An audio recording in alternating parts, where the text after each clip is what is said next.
So, I was riding along. That's what they all say. Just riding along. Just minding my own business, mate. Minding my own business, where all of a sudden, a clattering came from out of nowhere. So yeah, I basically got rear-ended by a cyclist on your cycle, on my bike at a set of traffic lights. Welcome back to Cycling Demystified. After Matt has a suboptimal incident on his regular cycle commute, the team decide to sit down and explore the art of commuting by bike. Although London-centric, there's something here for every rider. We dig into some mechanical considerations, whether or not Shimano 105 is the commuter's best friend, is there such a thing as commuting etiquette, bike fitting tips, why most riders should be using flat pedals, and what full-length mudguards actually say about you.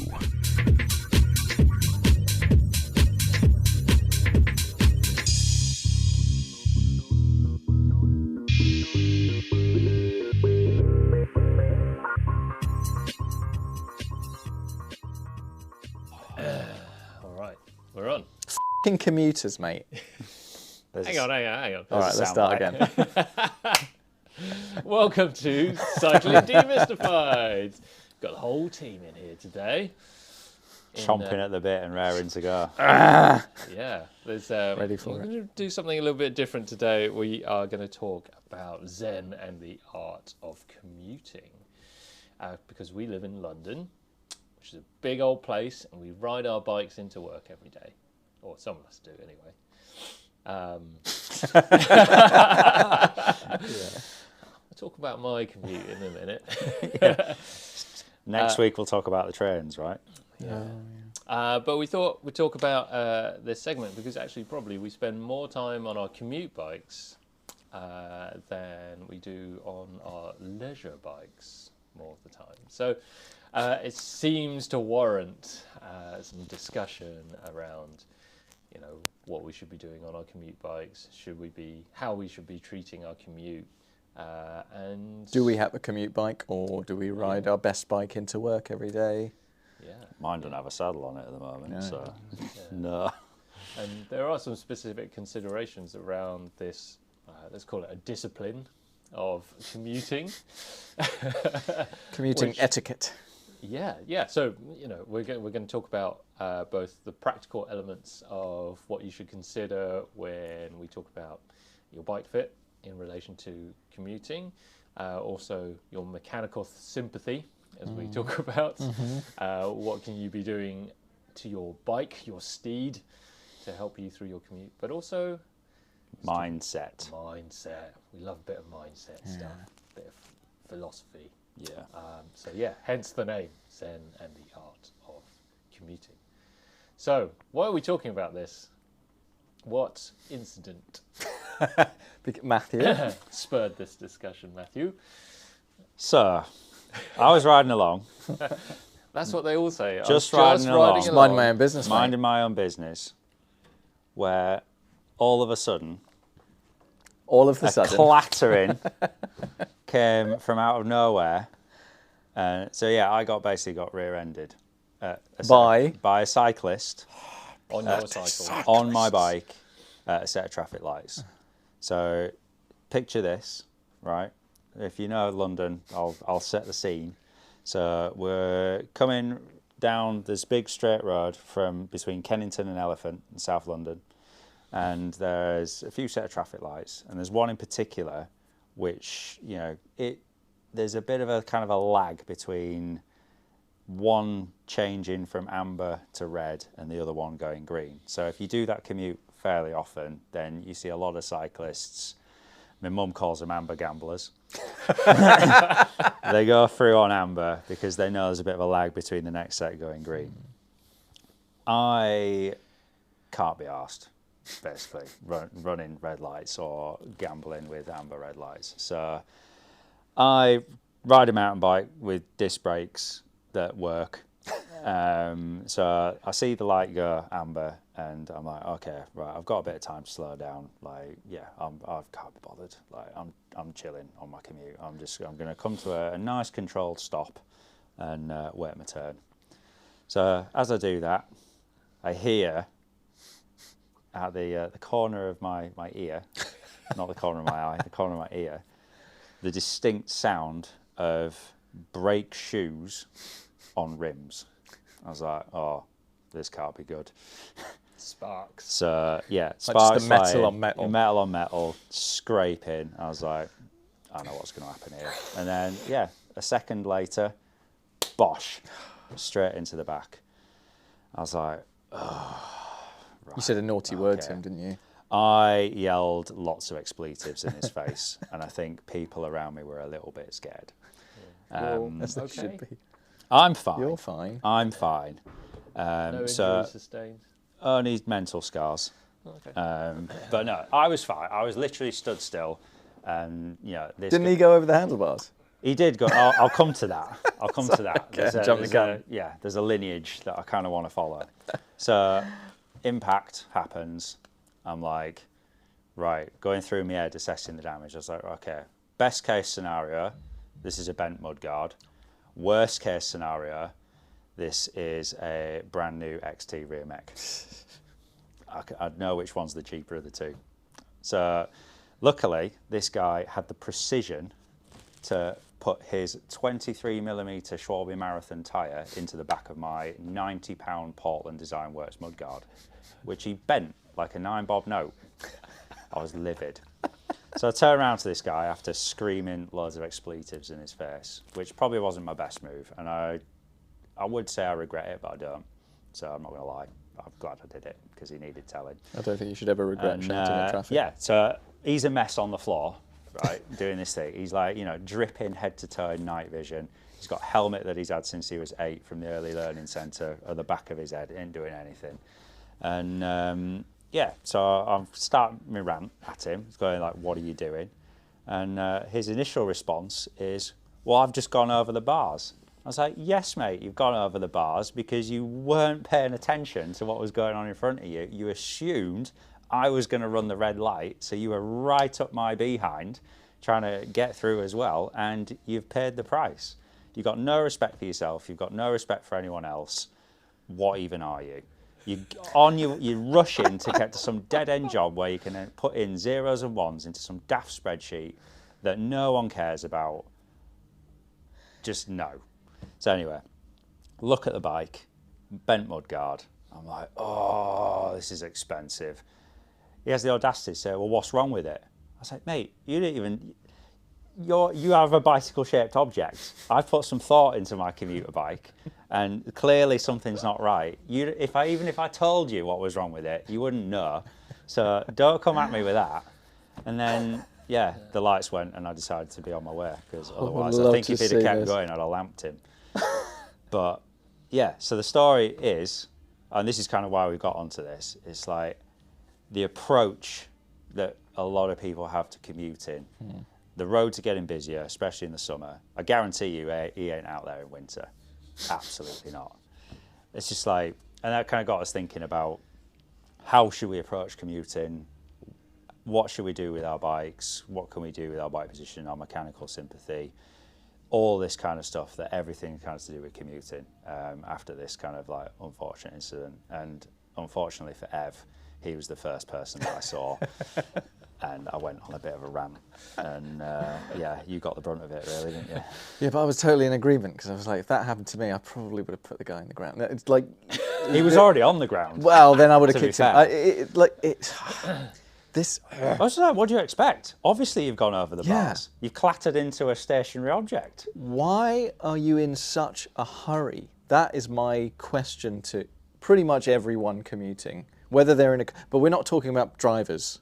We're gonna just Cyclists. Compartmentalise into cyclists, because we're enough of a danger to ourselves, like aside from the drivers, which are even worse. But if you're going to, I disagree with that. What? Oh, you think drivers are relatively cars safer? are genuinely or generally predictable, slow, and generally abide by the highway code. As long as they are not doing something illegal, Yeah, which a lot of them do, but as long as yeah. they, if they are driving to the conditions, and if they're doing all that, then it's like, okay, well, there's only generally one fine. place for them to sit in the road. They won't be swerving around all over the place, and they won't, and they generally should stop at red lights. We don't have to. Yeah, We can do what we want. 99.9% of the time they do. But yeah, most, maybe not 99%. Just for the listeners who don't live in London, we're talking fairly specifically about London commuting. London, Yeah. slow commuting. You know, it's slow because there's a lot of traffic, there's a lot of people around. You have to be aware of what's around you. You can't just put your blinders on and just gallop to work. I think just for a little bit of context, London roads tend to be fairly congested. They're pretty old, so they're pretty narrow. There's usually one lane of traffic. Cycle lanes are an afterthought. Yeah. Cycle lanes are absolutely an afterthought, but they've been kind of installed in over the last 10 years, and they've been growing in their kind of number. And the idea is to segment the kind of cyclists from the Don't get me started about floating bus stops. Yeah. But generally, there's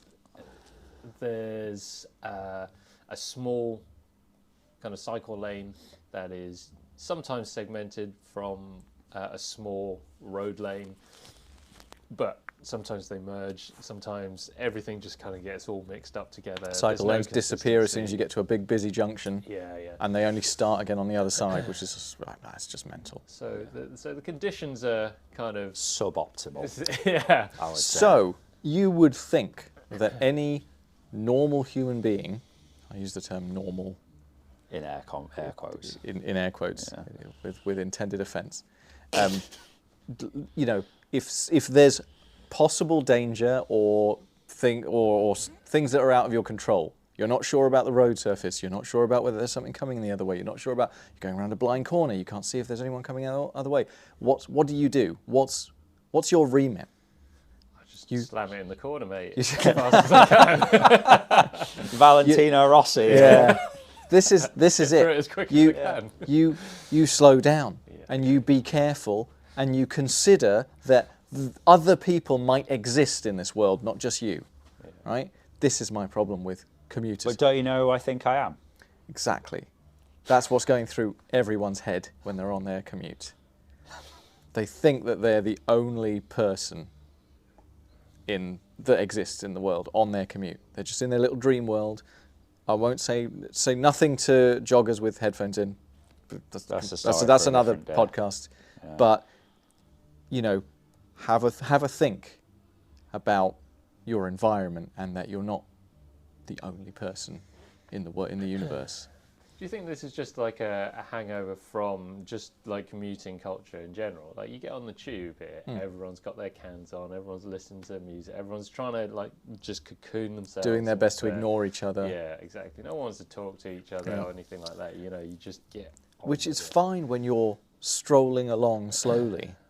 Or getting on public transport and basically all you're doing is getting on a train and sitting down or trying to sit down or standing or sticking your armpit in somebody's face.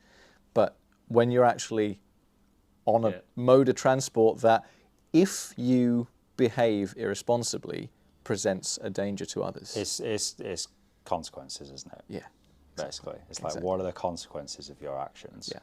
Like the consequences of this lad, A, not paying attention, B, and 2, not looking after his bike, and just generally not respecting himself, meant that I'd have bent mudguard and you had to spend all of 3 minutes putting it back to where it should be. You know, that's time out of your day. Yeah, well, you know, there was money out of my wallet buying you a coffee. You know, there's repercussions everywhere, isn't there? But you could have been injured. He could have injured himself quite badly, and he probably has gone on to injure himself quite badly. His ego was emotionally, bruised. Definitely. Yeah, his ego was definitely bruised. That'll take a while to heal. But luckily, I ride a tank around town, which is very sturdy, and it was just a bent mudguard.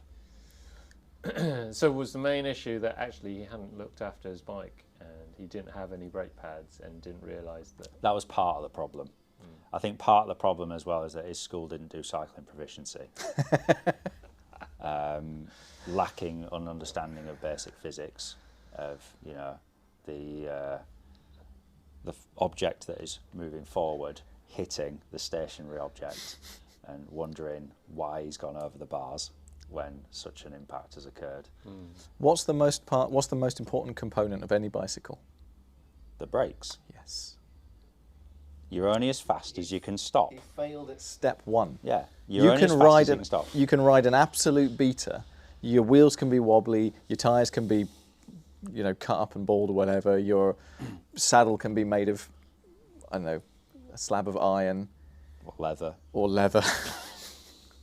Your pedals can be wonky. But if there are brakes that work and they slow you down when you want to slow down, it's relatively safe. So there's different sounds on my commute as I go, because I live in southwest London. I live in Wimbledon and I commute to Stratford every day. That's a long way. It's about 200 and odd kilometres a week. So I spend a lot of time on my commuter bike. And as you go through different parts of London, you hear different sounds coming from different bicycles, which is quite interesting, right? So you get sort of up towards East London and Shoreditch, it's the scream and the squeal of vintage Campag, kind of wanting dying a slow and horrible death. And then you get round towards like the city, and all you can hear is 54-tooth DT Swiss ratchets on canyons. That's basically it. Yeah, it's like the hornet's nest when you get to somewhere around kind of like Borough up towards Bank. And then you get beyond kind of like Liverpool Street and into Shoreditch, and it's just like screaming vintage Campag. It's quite interesting, actually. But yeah, like you're only as fast as you can stop. And if you're riding in traffic and stop, start, like you were saying, Dave, if you get nothing else right, just make sure your brakes work. Yeah. Like that is like the baseline of kind of what should work on your commuting bicycle. Well, we were talking about the CAF earlier, weren't we? Where people, the door has a. Sometimes people get there early, and the door's locked. Wonder why it's locked. And they wonder why it's locked. It's like, well, it's not opening time yet. And they try the door, and it's locked. So what do they do? They try it again. It's like, but did you not learn the first time? It's like putting your hand into the stove, isn't it? It's like you touch the hob. Yeah. Well, you don't do that again. You know what's going to happen. But well, it's the definition of madness, isn't it? Doing something twice and expecting a different result. And there are a lot, but this is why I was talking about how people can be nice. People can be relatively smart, knowledgeable, kind, compassionate, empathetic people. But there's always a situation that you can put anyone in, doesn't matter who they are, where they will turn into a complete and utter disgrace. Yeah, if someone rear ends me at the traffic lights, that's what happens. But it was him who was the disgrace. You had the correct response. I'm not sure I did. Well, I wasn't there, but I'm not sure I did. You haven't seen me screaming at cars. Well, driving. I had a response. Yeah. Look, not sure it was the right one. You were right to be angry because some utter cretin has rolled into the back of your bicycle that you're proud of, that you've spent time. It doesn't even cost that much. It's not like a 10 grand Colnago. Mate, I'm still financially recovering from that thing. But you've considered your parts choice, and you've shopped around for stuff, and you've made sure that it's all just so, and it works well. And this is what got me thinking, right? So upon my kind of exit from the situation, I was thinking about, why has this happened? Like, take away human error and human input, why has this happened? It's because there's been part a mechanical failure, right? And I was having this discussion yesterday with a long-time customer of ours who's seen him for multiple fits on multiple bikes. He's just built himself a new commuter bike, and we were going through his build, and it was a very discerning build. There was a reason why he'd chosen everything about that bike. And he was like, his logic was, well, now things have changed in my life. I've got an 8-month-old. The majority of cycling that I'm doing is on the commute. So I want something that serves the purpose of, being robust, being kind of, it's got mudguards and it's kind of relatively low cost to maintain, but it's also fun to ride.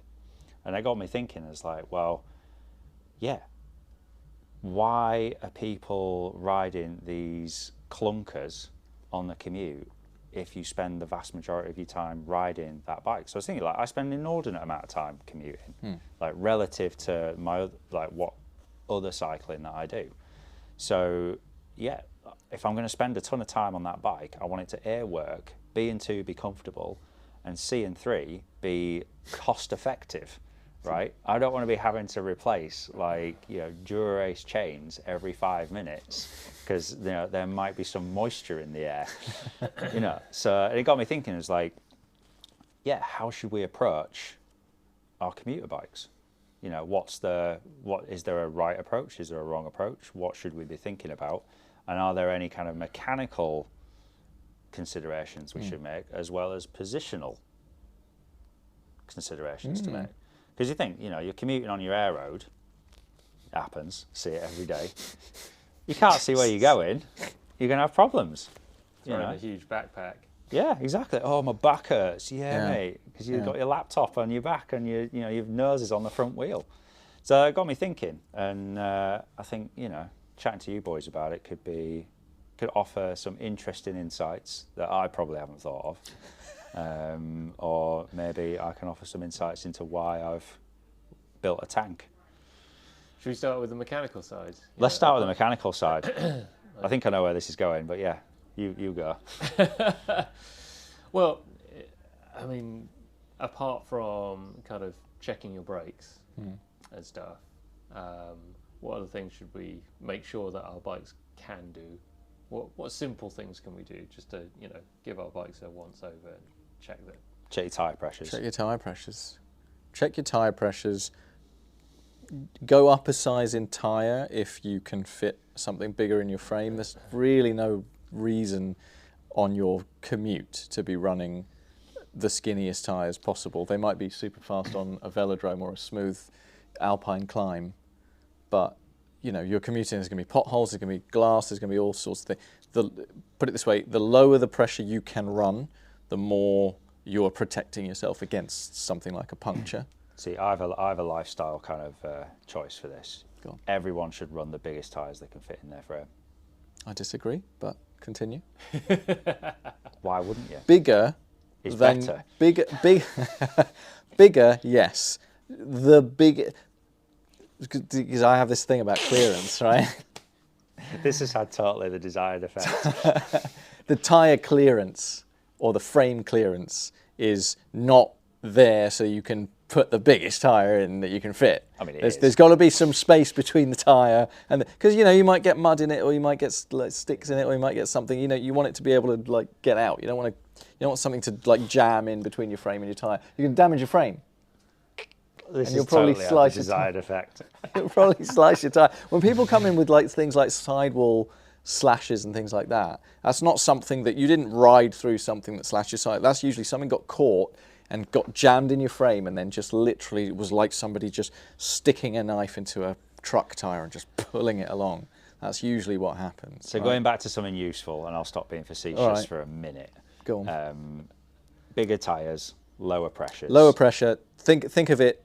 This is the same thing with why tubeless is generally, when it works well, is a good idea.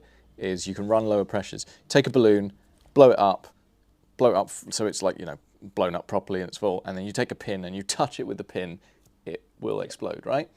Take a bit of pressure out, bit of air out of that balloon, so it's like it does the whole wrinkly old man sack thing, and you poke it with a pin, and it'll just have a bit of give in it, right? It'll go eventually. So you'd have to prick it much harder in order to get it to burst. Same principle with tyres, and as well as that, a happy side effect is more comfort. You get a little bit more of the pneumatic effect from the tyre, right? Which is what it's supposed. It's not supposed to be rock hard. They're never supposed, unless you're riding track or you're on a velodrome which has been polished. Your tyres are not supposed to be rock hard. They're never supposed to be rock hard, right? So get that out of your head. So they should have some give in them. They don't need too much give, but you generally as a rule. You, the rider, if you press your thumb in to the tyre, it should give, right? Then for your general, unless you're some kind of monster, your strength, and then based on your weight and everything, you'll get on the bike and it will feel, So tyre feel pressures better. is the first thing to check. And Yeah. I'd say just check the sidewalls Yeah. of your tyre, and Yeah. that will usually have a tyre pressure range in which you should. And then take it from a professional. Ignore that.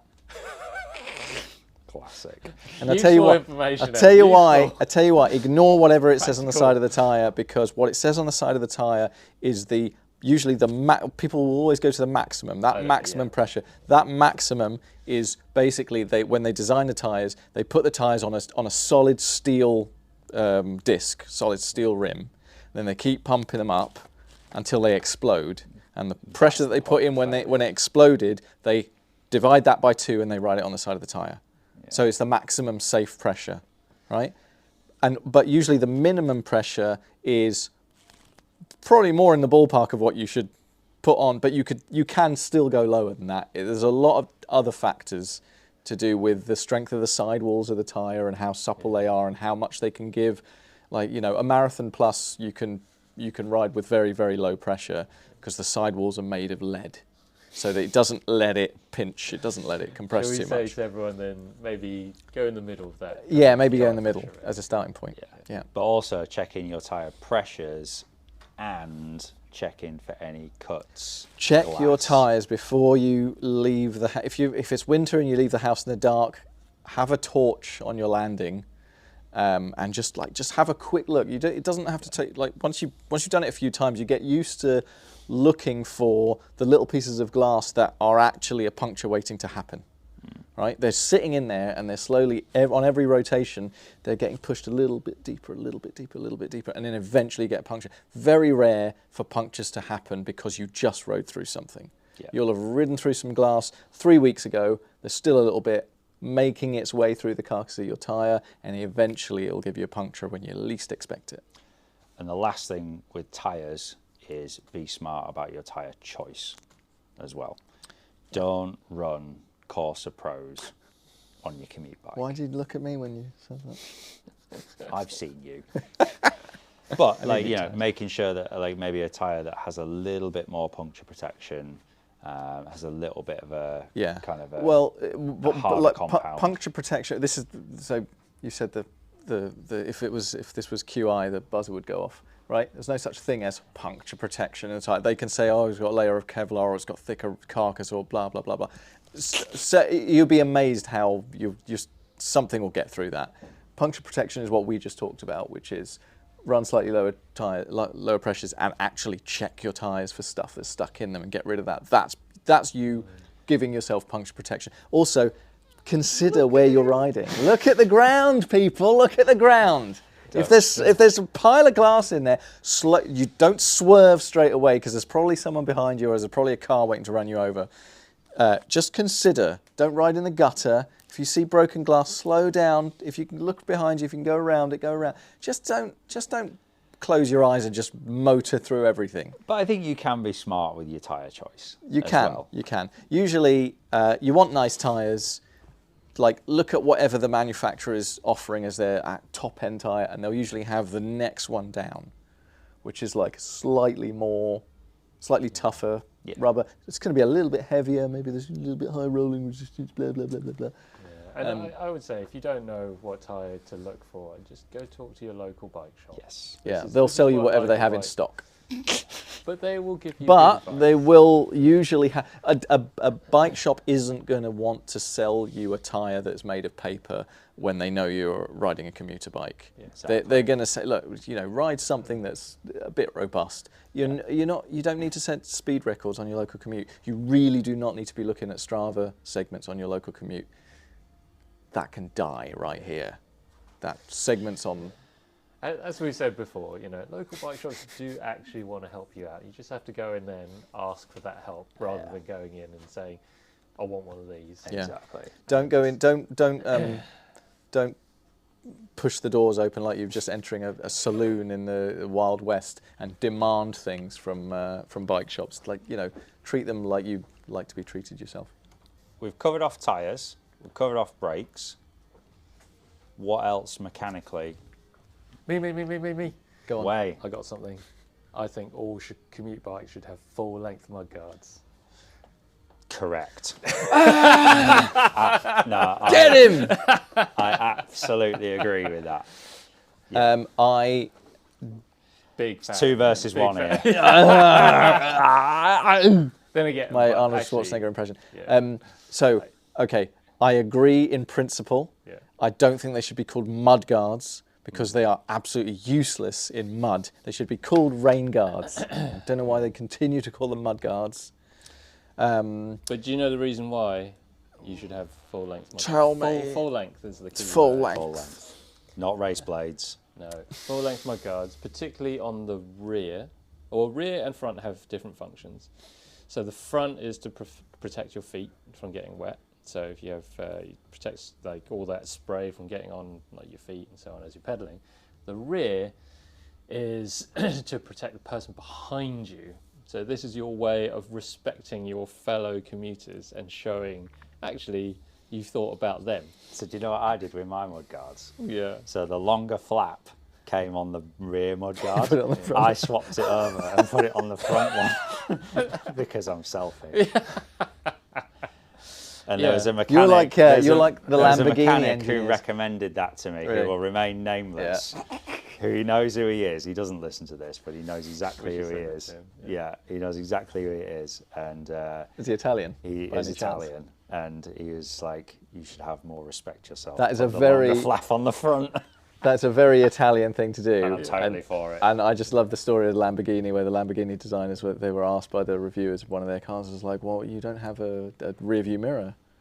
And they were like, you drive a Lamborghini, you don't need to worry about what's behind you. But I think, like you were saying, full length mudguards is absolutely the one. And this is why I was so livid when that Clark. Yeah, this is it. I didn't say it at the time, but I reckon that's why you're so livid, because you're just trying to, give him a little bit of respect by having some mudguards, and he clattered into I it. love my mudguards. To be fair to him, though, kudos on managing to hit a very narrow object, which is a bicycle. The precision. Because according to cycle lane designers, bikes are only like a foot wide at any point. Mine's 800 mil wide. That's why. Yeah. But we'll come on to that. But why was he like directly behind you? He was on your wheel. Red light. But he was chasing you. He was like on your wheel. He was using you as a. He was right on my wheel, yeah. He was drafting you. He'd been watching. Which is don't do that on the commute. You need to use that real estate on your mudguard to put some stickers on there that says "Stay back." I can think of some If you other can words. read this, you're too close. Yeah. But no, I am a complete convert to mudguards. They're brilliant, and I think if you're going to put mudguards on your bike, invest in good ones that are metal and can be kind of And have a bit more adjustable as well. substance about And it, actually, yeah. like you know what? I always forget what the struts are called. What are the actual struts called? The things that hold them onto your bike, whatever they're called. Anyway. Well, they used to be called P-clips, didn't they? No, but I mean the actual bar thing. Right. Call it a strut. Yeah. Yeah. So those being adjustable and making it easy for you in different. There are some where they're split in half. You have a little Allen key in the middle, and you can just adjust it. It makes it very easy to adjust them because they can be a pain. Do not walk into your local bike shop asking for a set of mudguards, assuming that they can fit them there and then while you wait. They are a pain. They nearly invariably don't come with all the bits that you need to fit them. They're always a bodge. Give them time. But that's another good point as well. Is like if you're going to put them on, make sure they're on properly and that they're covering the wheel, they're centered, they're not rattling, and that they're actually doing the job that they're supposed to do. So like you don't have to go like massive, like Paul and Design Works make amazing mudguards, but they're pretty dear. There's like Kinesis make a really good set of metal mudguards which are pretty cost effective. Just don't buy race blades unless you've got a race bike that you're doing your. Unless you're doing the I'm club, doing my morning workout in the lanes or laps or whatever, and then I'm heading off to work. So there are lots, but it's a different type of commuter. Exactly. But if you're building a dedicated commuter bike, of course, right. Then invest. But I do want to say something to all the roadies that are listening who do that. They go for their morning laps, or they go out to the lanes or whatever, and then you get your little pick. It's all the rage now since Unbound gravel. It's like now the little backpack suddenly is cool. It was not cool a year ago. Yeah. About their coffee. Yeah. Oh, well, they've got the bladder in there with a bladder full of like filter coffee in there. Bitter tasting burnt coffee, burnt artisanal coffee. But if you are running, if you choose to do your training in the morning or wherever, or in the evening, whatever, and you are going to ride your road bike, to work, consider other people. Like once you've done your little training loops, slow down. When you're heading off to work, you do not need to go for comms. You don't need to go. There's no such thing. Your power meter. Strava segment between two sets of traffic lights is Idiotsville, right? Just you can go slowly. Yeah. And if your arse hurts when you go slowly on your very aggressive race bike, that tells you that maybe you need to. Well, we'll come to that later. That's the next segment. Yeah. So just last thing, on the actual kind of mechanical stuff of it, I want to talk about group sets and frame materials. Group sets. Go. Aluminium. That's frame materials. Electronic shifting. So group sets first, right? Aluminium group sets. Aluminium group sets. All right, group sets. Yeah. So not Dura Ace, not Super Record. Basically, you're going to put a lot of miles on this thing, and it's going to be ridden in probably all types of weathers, because we get weather now, we don't get seasons. So you probably want something that is relatively cost effective to replace. Things like chains, cassettes, brake pads, brake rotors, if you're running disc brakes. So, I mean, we know my feelings on group sets. Everyone should have 105. But you want something that's going to work and going to be nice to ride, because you're going to spend a lot of time on this bike, so you want it to work, but you also want it to be cost effective. Yeah. So 105, not Di2, 105 mechanical is probably the sweet spot, I think. Tell me I'm wrong. Mid-range group set. The Ford Mondeo. Well, I mean, yes, it's very good. Do you need 11 sprockets on a cassette to commute to work? No. No. So... Well, we also 10. know I think we peaked at 10 speed, but, the bike industry... I mean, somebody should really make if they made a 105 level quality group set with just 7 speeds. Isn't that what Q's is supposed to be? Yeah, so there's this new, Shimano have released this new kind of tier to their group set offerings, which is called Q's, and it's kind of like they've gone 10 and 11 speed basically with it, which looks quite good. It's going to be I'm sure the quality is going to be second to none, and it's going to be perfect for a commuter bike. They've literally looked at exactly what we're talking about and designed it for that purpose, right? So the cassettes are a little bit more robust. They're a little bit heavier, but they're a bit more robust. They'll last longer. The chains are a little bit heavier, but they're more robust. They're going to last longer.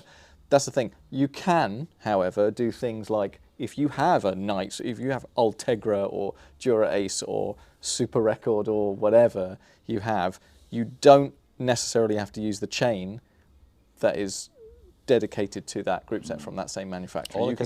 Or the cassette. You can usually run other manufacturers' cassettes, something a little bit heavier, something with the same number of speeds, the same spec, but the chain will last you longer. Basically, if stuff is heavier, it's probably going to last longer, to a point. There'll be diminishing returns. So the principle is that all the kind of high wear points, like your drivetrain, your transmission, your brake pads, anything that kind of moves and wears a lot, then you should go for the most durable option, which is more than likely not going to be. As I always say, I think I invented this saying: the candle that burns twice as bright burns half as long.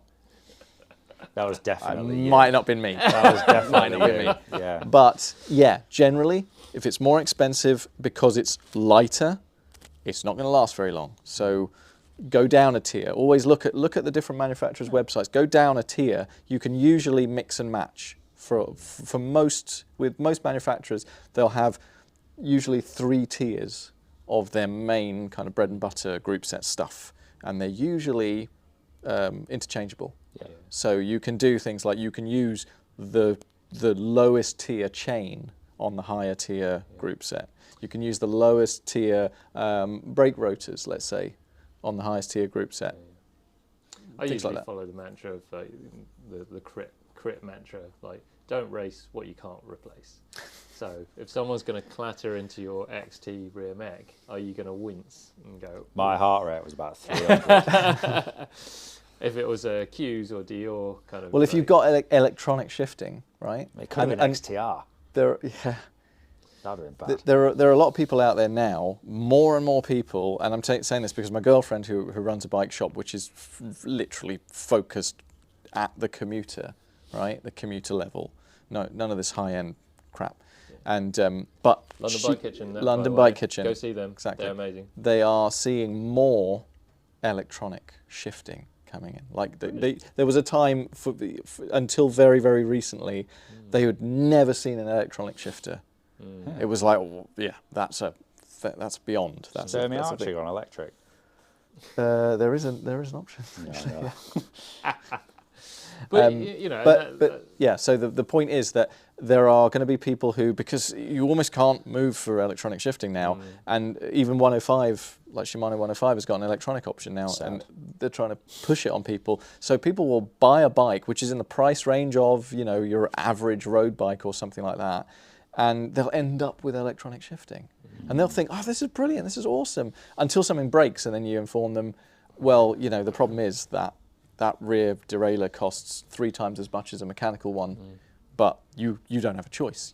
If you need to replace it, you need to replace like for like. So, you know, mechanical and electronic are not interchangeable. So you've got to consider your parts choice. If you're in the market for a new bike and you know you're going to be using it for maybe some Sunday rides, but maybe going to commute on it as well, you've got to think, you know, you're going to run it into the ground, you're going to destroy this stuff. Make sure that you can afford to service it, to replace parts that break, to, you know, know what you have. Bicycle. Know what you have. There's so many people that roll in on a bike and you point out to them that they've got something, like, oh, like, no, you bought this, you spent money on it, like, read the instruction, like, well, look the classic one is always someone who rolls in, says, oh yeah, I got tubeless tyres, and you look at it and you're like, that's not tubeless. You don't. You've got a tube in it. Tubular. Or tubular, yeah. Which is another thing. Or you know, it's been sold to them as, you know, this is a tubeless ready bike. Yeah. What's the difference between tubeless ready and tubeless? Well, it's a wheel that is tubeless compatible. So if you wanted to put a tubeless system in there, then you can do. But most bikes are sold with a standard tyre and tube inside. Apart from Giant. Well, the difference between tubeless ready and tubeless then is just some sealant. Yeah, isn't exactly. Yeah, so they beware, if you buy a Giant and it's set up with tubeless tyres, make sure that they've put sealant in them, because a lot of people will forget. And then the last thing with bikes, before we get onto position, because I want to talk about that as well, is frame materials. Yeah. Let's go. Aluminium. Basically, just buy or for the Americans, aluminum. metal, basically. Metal. Get some metal. Well, we were talking about this earlier. Yeah. There are some. So there's a situation. Oh. There's a situation where somebody on the slighter side wants to buy a bicycle, and there's a certain price range and everything like that, and they end up going for something made of metal, particular metal, and it turns out that it's quite heavy, and also they're quite a small person, and it's an off-road bike, and there are times where they have no, like, maybe you live up a stoop, maybe you live in flats, maybe, you know, you've got to consider whatever you're riding, unless you're living in, like, you know, Amsterdam or something, you're riding around complete flatness that you're never going to have to climb, or you're never going to have to, or you live on the ground floor and you have like a side alleyway, like a garden, you can just roll your bike into a shed or something like that. So a lot of people at some point, and even on a local commute, there's going to come, there might come points, you might take a train, you might have to carry your bike up some steps, up a flight of steps or down a flight of steps. You've got to think about, how heavy is this? Can I lift it? Can I lift it comfortably? Can I walk up a flight of stairs with this thing? You know, that's the only reason why I would say, okay, there's certain metals, like steel is appreciably heavier than carbon or aluminium, right? Wheels are also a huge one. If you buy a bike at a certain price point, it's going to come with the cheapest wheels they can get away with, and those will be heavy. they will be heavy. So just take into consideration. Take that into consideration. You know, are you going to need to pick this bike up and carry it places, like up a flight of stairs or something, or is it going to be you know, in the long term, do things that make your life easier. If you have to spend a little bit more money, but it improves your quality of life, because you're like, you know, it's really easy to like get this bike on my shoulder and like plop up a flight of stairs. Excellent segue into should we bike fit our commuter bikes? Yeah, talking about quality of life, because although a lot of people come into the bike fit studio and they tend to ask, oh, so what kind of people do you see in here? It's probably not people like me. You're probably just seeing lots of professionals and so on, and they couldn't be further from the truth. Like, they always think that there's like, you know, Tour de France riders in there every day. Yeah. But actually, we see just normal people. We see people who want to go ride their bikes, have some fun, people who are in pain, people who want to be more comfortable on their bikes. And when it comes to commuting, as we were saying earlier, we spend probably more time on our commute bikes than our leisure bikes. So if we're going to spend a lot of time riding our bikes, we might as well make sure that we're in the best position possible. Yeah. Otherwise, you end up doing yourself a disservice, doing yourself an injury, being uncomfortable. And commuting should be a relatively enjoyable part of your day. Riding your bike should be enjoyable. So if you're in pain and you're just bashing out the miles day after day and repeating that pain, then eventually something's going to fall off. Not literally. Might be a pedal.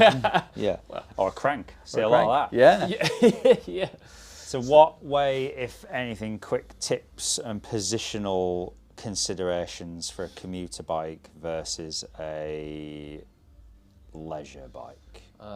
In the context of leisure, we're saying it's cycling, not in a commuting context. Well, if you've already had a bike fit for your road bike or some other bike that you ride and you feel like you want to optimize that kind of position, then use that data to try and set up your commute bike. That would be the first very obvious thing.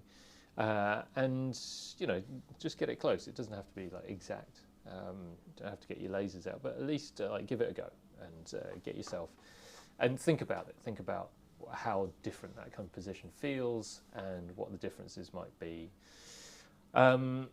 If you commute with a backpack. Yeah. Consider that. So if you're going to try and fit wear the backpack and consider like, oh, well, I've got some weight on my back, so what's my, you know. Yeah, absolutely. People with backpacks, haven't we? Yeah, plenty of times. So we've had commuters in here, and if that's their main form of riding, and that's the reason why they're in here, then we tell them to bring their backpack in with their laptop. Well, it's like, if you're setting up if you're setting somebody on a like a full suspension mountain bike, and you want to figure out like what the suspension settings should be, you always say, look, make sure you're wearing all the gear that you're going to be wearing, so you weigh the same, and then and it's the same with the. It makes a huge.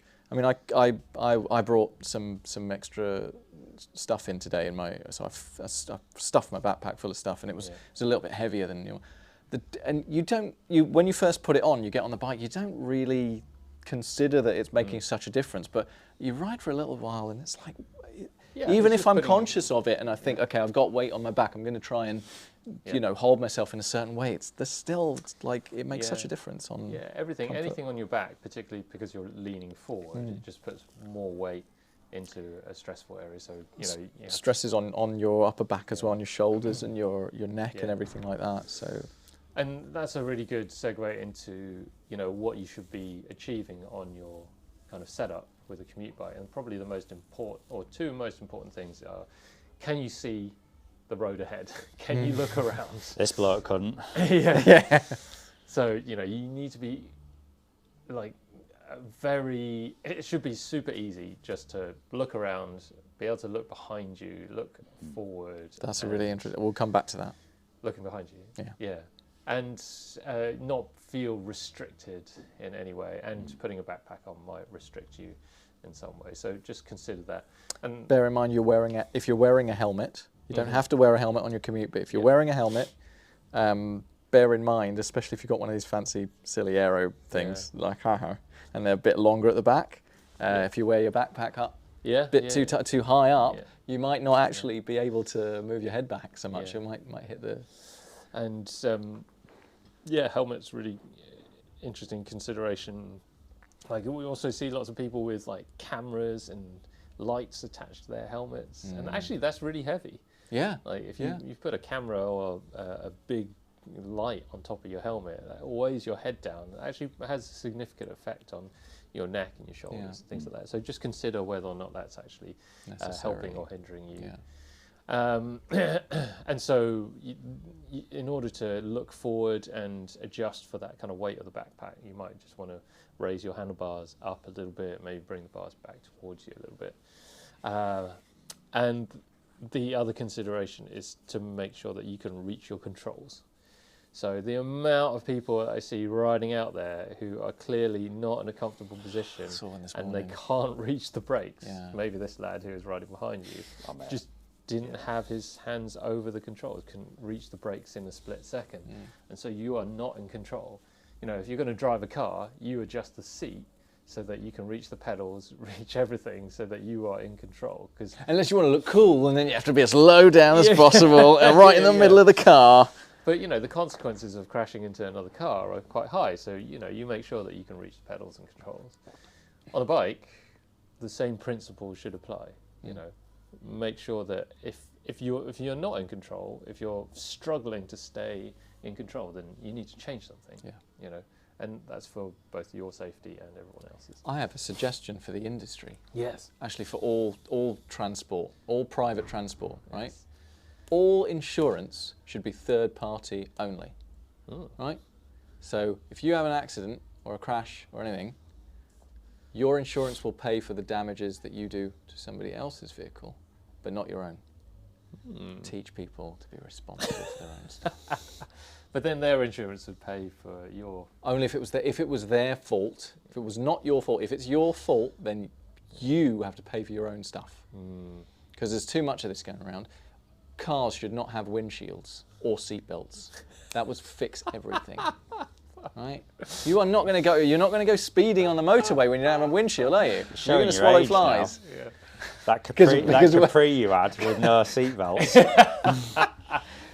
Drove very responsibly because you know. I think the only thing I would add to the positional kind of stuff would be saddle choice. Because you might be in a slightly different position, you might want to consider a slightly different saddle choice, maybe the saddle not. position, saddle or position, something. yeah. Think about if you're going to be a bit more raised up at the front or something. Depending on what part of your pelvis is in contact with the saddle, how far you're rotating forward. Or you might not be wearing bib shorts. Exactly, Just wearing normal trousers. So usually maybe a bit more cushioning, a little bit wider, something like that. But you know, play around with it. I've got one last interesting little suggestion. Is that you're looking at my bike when you're saying that? Yeah. Something we talk about quite a bit. But I reckon most people should be riding flat pedals and not SPD pedals. Yeah. And clip-in pedals. Ooh. I just want to say one thing. Yeah. Is this what you told me? I told you earlier. So what a lot of people don't realise, because they used to have a little sticker on things like road cranks that would come with chain sets that would come with road bikes. There used to be a little sticker on them that would state not to be used with flat pedals, only to be used with a pedal system with a retention system. No. They're still written in the instructions. It's still in the literature for most road bike, like drop bar bikes. They're not really. They're recommended that you use a retention system. There's logic to this. There is logic to it. Right, okay. So if you think about like the bottom bracket drop or the height of the bottom bracket relative to the ground on a drop bar road bike, it's generally much lower than something that's been designed with flat bars. And yeah, it's basically just to stop your pedals from clattering into the ground, isn't it? And also to have some element of control from the manufacturer to say, okay, this is the biggest pedal. These are the types of pedals that are going to go on this bike, and this is how it should be. This is how you're talking about cornering. Yeah, cornering and pedal strikes and things like that. Not in terms of pedaling. Yeah. In terms of cornering.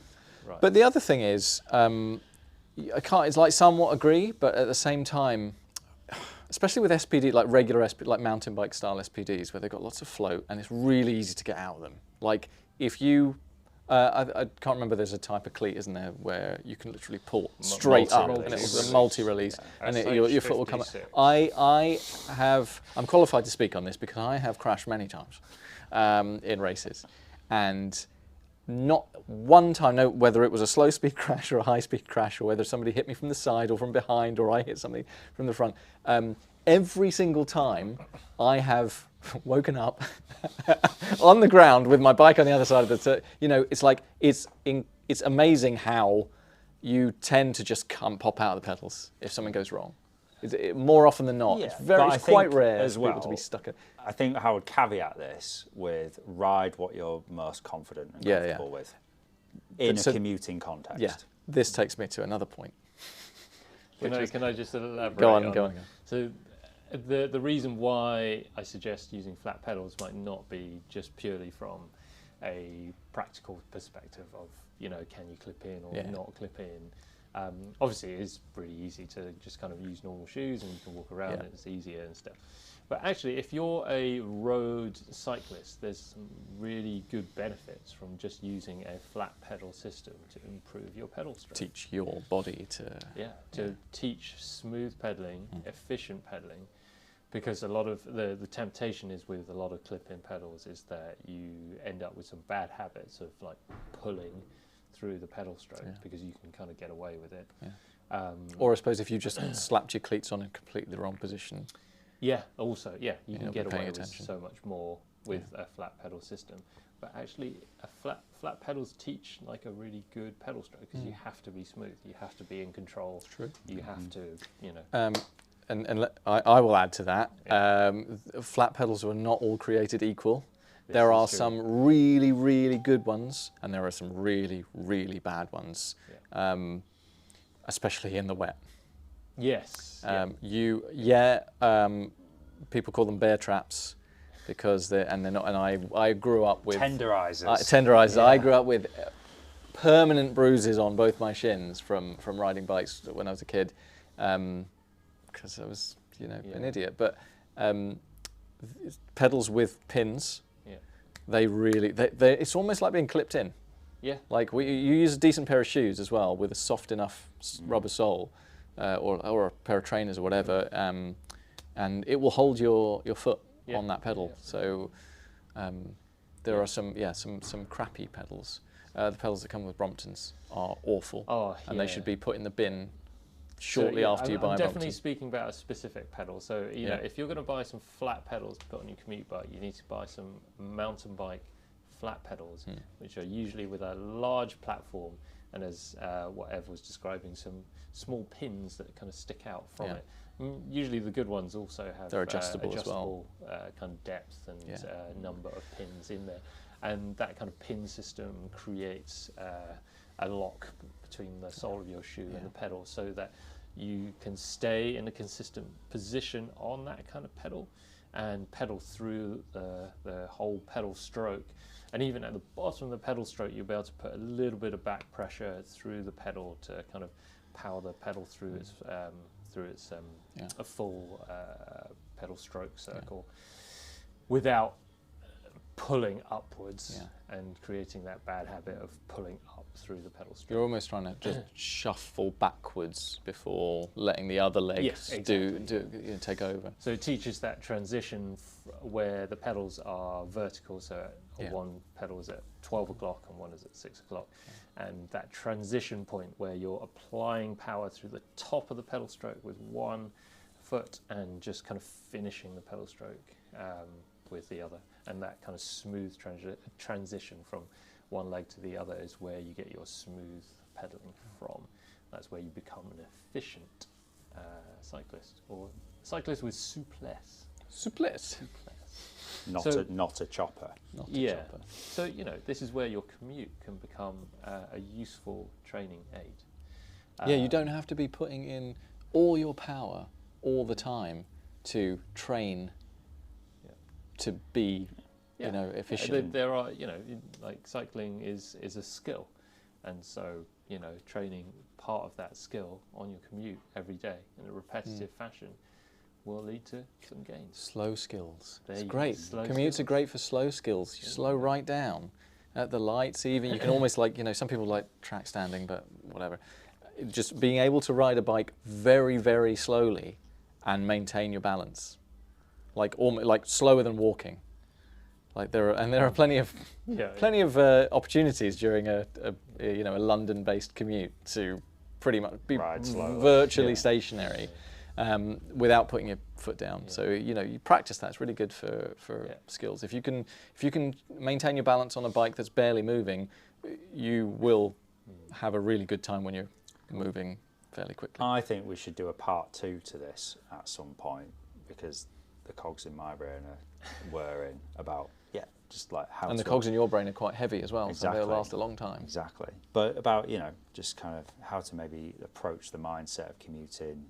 What is riding defensively, good tactics for kind of positioning, all this kind of stuff. We haven't even talked about lights.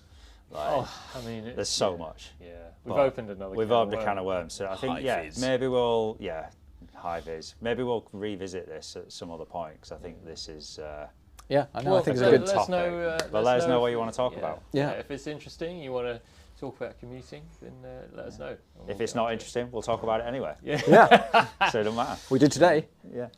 But just to summarise, so we talked firstly about the mechanical side of commuting, things to check for, which include your chain, your drivetrain, anything that moves, brake pads in particular, Tyres, pressures, checking the tyre pressures, all of that. So make sure that your bike, your steed, is in good working order and is going to be serving you and is not a danger to other people. Considerations around your equipment, such as mudguards, which will also benefit your fellow commuters.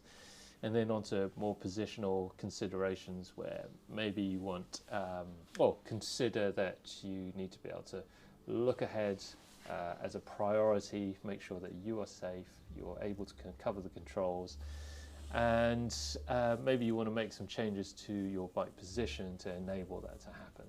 Because at the end of the day, commute is not a race, and you just want to arrive at work safe and sound. And make sure that you do put some thought into your commute, because you're doing it probably fairly regularly, maybe more than you're on your leisure bike, and you want to arrive at your destination safe and sound and ready to do the tasks that you need to do. If you're in pain, if you're in discomfort, that's not setting you up for a good day of work or a return to the home. So pedal consciously, as always, think about what you're doing, check your bike, be at one with your bike, respect your fellow commuters. Take care of yourselves and each other. There you go. All right, that'll do. See you next time. Here's what I want you to do. I want you to tell all your friends about me. At Cycling Demystified on Instagram, tell everyone. And leave us a review on your podcast platform, whether it's Spotify, Apple Music, Amazon, whatever. That would help us out a lot. Suffering from numb hands, tingling toes, and any other persistent discomforts when you ride? These are all signs that your bike fit could be improved. If you're bike fit curious, get in touch with Way or Matt by emailing info@foundation.fit or finding them on Instagram @FDN_bikefit. Finally, for all your bike servicing needs, custom dream bike or hand-built wheels, go to www.frequencycycleworks.com or find me on Instagram @frequencycycleworks. Until next time.